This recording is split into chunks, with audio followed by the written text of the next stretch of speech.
These are my top 5 reads that I've read in 2025 so far. The first book on my list is The Let Them Theory. When I tell you this book is life-changing, it was life-changing for me. If you want a little bit of a taste of this book before investing in the book, I would check out Mel Robbins' podcast. She has a specific episode that gives you a little bit of what this theory is like, and then her book really starts delving into the topic. You know those little habits that we have sometimes, those things that really grinds our gears, like how other people feel about us or not being invited to a certain event.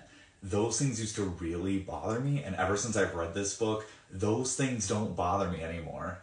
I've recommended this book to a lot of people. I've even had a few friends buy the book themselves. You can get the physical book. I do recommend the audio. It was just a little bit easier to listen to it as you're going about your day, or you're driving to work, you're at the gym, so on and so forth.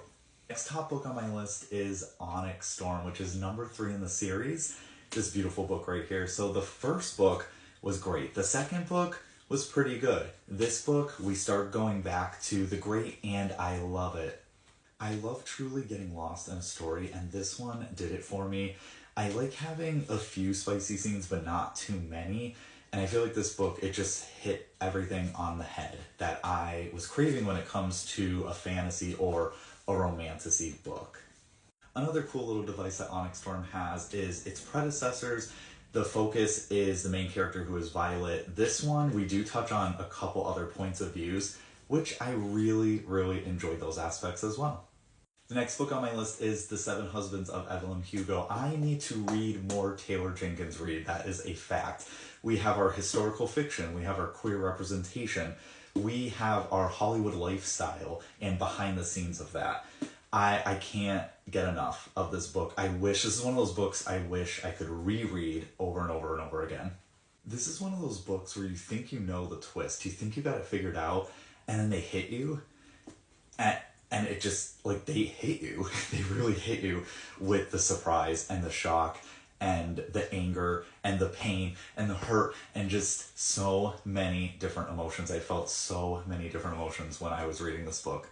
Last 2 books are going to be a little bit on the shorter side, so if you don't have a lot of time, if you only have like an hour, 2 hours, these are perfect to just have like a quick thing to read. So Before the Ever After is been a top for me, and this has been a surprise in the sense that I didn't think poetry, and it's also like more of a YA audience, I didn't think that would captivate me as much as this book did. But this book is magical. I love the topics that it touches on. I do like football, but this made me really like think about other aspects of the game in general. And yeah, just the poetry aspect I thought was a very well done job. Definitely I want to read more from this author. The last book on my list is The Fall Risk by Abby Jimenez. I will say it time and time again, I love how she writes romance books and books in general. Her romance doesn't come off as cringy, it doesn't come off as corny to me, it's not over-sexualized content.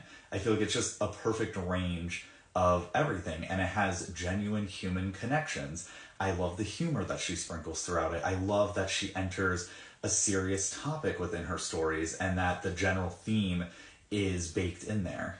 Comment below some of your favorite books of 2025. Have a super special awesome day, and bye!